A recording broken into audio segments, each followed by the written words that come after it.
भारत और पाकिस्तान के बीच में कल सीज फायर के लिए जो सहमति बनी, उसके बाद बॉर्डर के साथ लगते हुए जो इलाके हैं वहां पर लाइफ जो है दोबारा एक नॉर्मल मोड पर शुरू हो चुकी है। क्योंकि कुछ दिन पहले से जब ये एस्केलेशन लगातार बढ़ती जा रही थी, तभी इंटरनेशनल बॉर्डर के साथ के लगते हुए इलाकों के जितने भी रिहायशी इलाके थे, गांव थे, उन सबको ये आदेश दिया गया था कि आप इन जगहों को खाली कर दें, यहां से हट जाए। क्योंकि पाकिस्तान लगातार अपनी तरफ से मिसाइलें छोड़ रहा है, ड्रोन छोड़ रहा है और लगातार फायरिंग कर रहा है। तो इन चीज़ों को ध्यान में रखते हुए जो इंटरनेशनल बॉर्डर है जम्मू के बात कर रहा हूं मैं पर्टिकुलरली, तो वहां पर ये चीज़ें देखने को मिली कि लोग ज़्यादातर अपने घरों को छोड़ के चले गए। सिर्फ एक आध जो परिवार के लोग थे वो यहां पर रुके हुए थे, पर मेजॉरिटी सभी परिवार, बच्चे जो हैं, महिलाएं, उन सबको यहां से मूव कर दिया गया। लेकिन कल जिस तरह शाम होते होते एक डेवलपमेंट आई, उस डेवलपमेंट में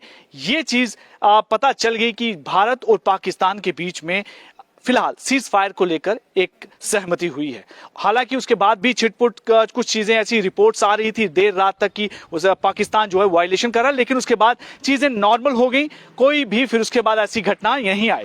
इसी तरह हम एक बिल्कुल अरनिया सेक्टर के दूर बिल्कुल एक दूर के गांव में यहाँ पर मौजूद हैं और इस गांव की मैं अगर बात करूं तो ये इंटरनेशनल बॉर्डर के बिल्कुल 1-1.5 किलोमीटर के साथ सटा हुआ है। और यहाँ पर भी वही स्थिति थी कि जब यहाँ पाकिस्तान की तरफ से एस्केलेशन बढ़ रही थी, तो उस बीच में इन गांव के लोगों को भी कहा गया कि आप ये गांव को खाली करें और यहाँ से चले जाएं। सेफ्टी सबसे इंपॉर्टेंट है, सुरक्षा सबसे ज़्यादा ज़रूरत है। और अगर 2-3 दिन पहले की बात करें तो आज भी हालांकि बिल्कुल थोड़ा सुनसान है, क्योंकि अभी लोग आ रहे हैं, आहिस्ता आहिस्ता लोग वापसी कर रहे हैं, लेकिन थोड़ी बहुत चहल पहल आज नजर आ रही है, गाड़ियां चल रही हैं और कुछ लोग यहाँ के स्थानीय लोग यहीं के रहने वाले हैं वो भी यहाँ पर मौजूद हैं। अदरवाइज पिछले कुछ दिनों से यहाँ पर ये भी चीज़ नजर नहीं आ रही थी, सबको अपनी सुरक्षा सबसे महत्वपूर्ण थी। और आम गांव के लोग हैं, बॉर्डर के साथ लगते हुए इलाके के रहने वाले लोग हैं। मैं आपको जैसे अभी जानकारी दी कि बिल्कुल 1-1.5 किलोमीटर दूर यहाँ पर पाकिस्तान का बॉर्डर है। और ऐसी स्थिति में सबसे ज़्यादा खतरा इन पास के इलाकों को रहता है और ये इलाके हमेशा पाकिस्तान की फायरिंग की जद में रहते हैं, उसके बिल्कुल रेंज में रहते हैं। पहले भी घटनाएं हुई थी इस इलाके में, अगर हम आप बात करें 2018-19 की, तब भी ये चीजें हुई। और जब भी पाकिस्तान अपनी तरफ से सीज फायर वायलेशन करता है तो यहाँ पर सबसे ज्यादा इस इलाकों में इम्पैक्ट आता है। कुछ लोग हैं, इनसे बातचीत करते हैं। आज जिस तरह से भारत और पाकिस्तान के बीच में काफी टेंशन पिछले दिनों से चल रही थी और एक तरह से पाकिस्तान जो है वो यहाँ पर ड्रोन और मिसाइल छोड़ रहा था, एक जंग जैसे हालात ही जंग जैसी चल रहे थे, तो ऐसे इलाके में जो बॉर्डर के साथ जिस तरह से आप यहाँ के रहने वाले हैं, तो क्या हालात है यहाँ? हालात तो अच्छे नहीं अभी अभी तो खतरा ही दिखाई दे रहा है। मतलब अभी भी आपको डर लग रहा है कि कोई पता नहीं? अभी हमने अपने बच्चे पीछे छोड़े हुए हैं, अभी हम ऐसे चक्कर लगाने आए घर में, देखने के लिए आए हैं तो जहाँ पर क्या माहौल है। तो मतलब आमतौर पर देखा जाता है कि जब वहां से फायरिंग हो रही होती है तो सबसे ज्यादा ये आपका गांव जो पास लगता हुआ गांव है, ये जहां पर सबसे ज्यादा खतरा रहता है। हाँ, ये ही तो टोन एरिया सर, जहाँ पर सबसे ज्यादा खतरा है। तो परिवार जो है यहाँ से कब मूव हुए?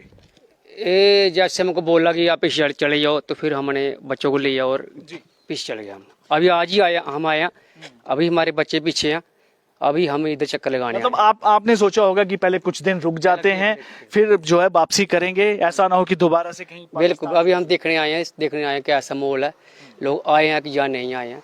अभी हमारे बच्चे पीछे रखे हमने इसलिए। हाँ जी। तो क्या मतलब ऐसी जब स्थिति आई इस बार, तो पहले वाली कितना ज्यादा मुश्किल था?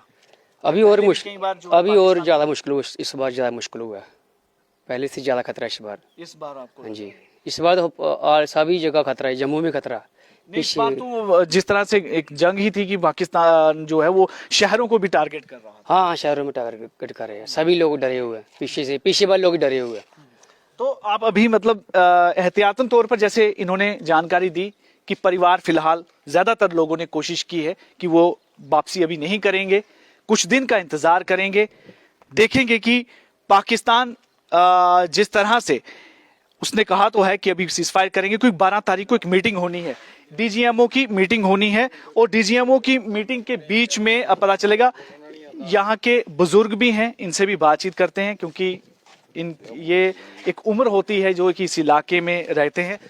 जो अभी हालात है क्या कहते हैं कि अभी हालांकि सीज फायर हुआ, लेकिन जो पिछले दिनों यहाँ पर चला उस बीच में क्या स्थिति थी यहाँ पर? उसमें तो इधर ऐसे ही रहता है, पहले भी कुछ ऐसे ही रहता था। जब पिछली बार भी हुआ था ना, ऐसा ही हुआ था। इस पर तो यकीन नहीं आता, पाकिस्तान पर हमें यकीन नहीं आता। बताता कुछ है, करता कुछ है। अभी भी ऐसे ही सुनने अभी भी किया है। कल 3 बजे का सीज फायर हुआ है, इन्हें रात को 12 बजे तक फायरिंग किया।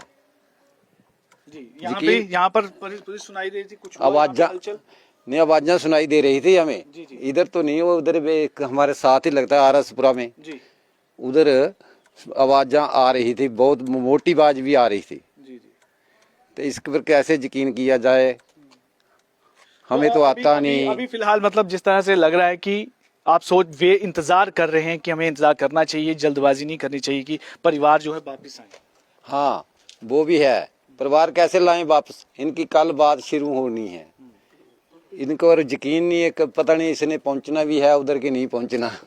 इसको किसी को भी यकीन नहीं है, हिंदुस्तान को भी नहीं है। वो देखिए कल क्या करता है जी। देखिए बिल्कुल सही बात है, कल भी यही बात चल रही थी कि पाकिस्तान पर विश्वास नहीं किया जा सकता।